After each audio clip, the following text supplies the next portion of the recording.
தோழமை சொந்தங்களுக்கு பணிவான வணக்கங்கள். அன்புடன் கேவிஎஸ். ஏற்கனவே நாம் இந்த மெக்கானைஸ்டு டெலிவரி, அதாவது 2 சக்கர வாகனத்தின் மூலமாக பட்டுவாடா ஊழியர்கள் தபால்களை பட்டுவாடா செய்ய வேண்டும் என்பதற்காக 25/10/2024 அன்று வெளிவந்த ஆணையினை நாம் மிக விரிவாக பார்த்திருக்கின்றோம். அந்த ஆணையின்படி தபால்காரர்கள் மற்றும் ஜிடிஎஸ் ஊழியர்கள், பட்டுவாடா செய்யக்கூடிய ஜிடிஎஸ் ஊழியர்கள் தங்களுடைய 2 சக்கர வாகனத்தினை அஞ்சல் இலாக்காவினுடைய அஞ்சல் பட்டுவாடாவிற்கு பயன்படுத்தினால் அதற்கு ஊக்கத்தொகை அளிக்கப்படும் என்று கேட்டு அதற்கான விருப்பத் தேர்வினை கேட்டிருந்தது. அதாவது ஒரு தபால் பட்டுவாடாவிற்கு செல்லும் பொழுது 40 கிலோமீட்டர் ஒருவர் சென்றால் அதற்கு சராசரியாக 1 லிட்டர் பெட்ரோலானது தேவைப்படும். அந்த 1 லிட்டர் எரிபொருளினுடைய விலை அவர்களுக்கு வழங்கப்படும். அதே போன்று அவர்களுடைய 2 சக்கர வாகனத்தை பராமரிப்பதற்காக 1 கிலோமீட்டருக்கு 98 பைசா மூலம் வழங்கப்படும். இது கூட அந்த பிஎம்ஏ அப்ளிகேஷனில் முழுமையான அஞ்சல் பட்டுவாடாவை முடித்திருந்தால்தான் வழங்கப்படும். 90% மேல் இருந்தால்தான், இல்லை என்றால் இந்த தொகையானது குறைத்து வழங்கப்படும். இந்த விவரங்களை எல்லாம் கடந்த வீடியோவிலே நாம் மிக விரிவாக பார்த்திருக்கின்றோம்.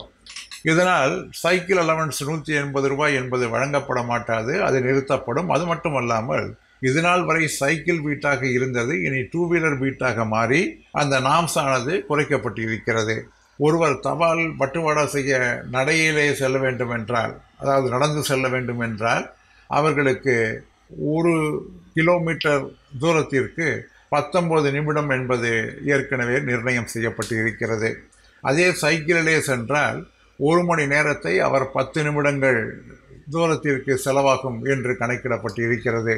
தற்பொழுது இந்த 2 வீலரிலே 5 கிலோமீட்டராக அது குறைக்கப்பட்டு இருக்கிறது. ஆக 5 கிலோமீட்டர் என்ற அளவிலே குறைக்கப்பட்டால் நிச்சயமாக தபால் பட்டுவாடா செல்வதற்காக செல்லக்கூடிய தூரத்தினுடைய அளவு என்பது, அதற்காக செலவிடப்படக்கூடிய நேரம் என்பது கணிசமாக குறையும். அப்படி குறையும் நேரத்திலே தபால்காரர்கள் உபரியாக்கப்படுவார்கள் என்பது ஒரு வேதனையான செய்தியாகும்.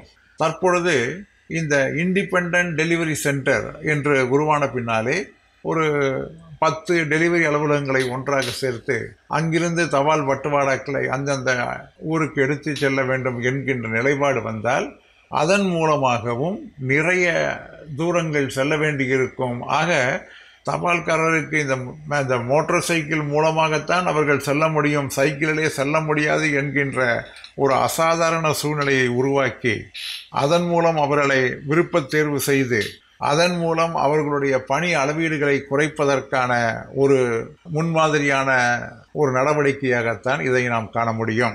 மீண்டும் 31/12/2024 அன்று இதை உடனடியாக செயல்படுத்திட வேண்டும் என்ற அறிவுறுத்தல் வழங்கப்பட்டு இருக்கிறது.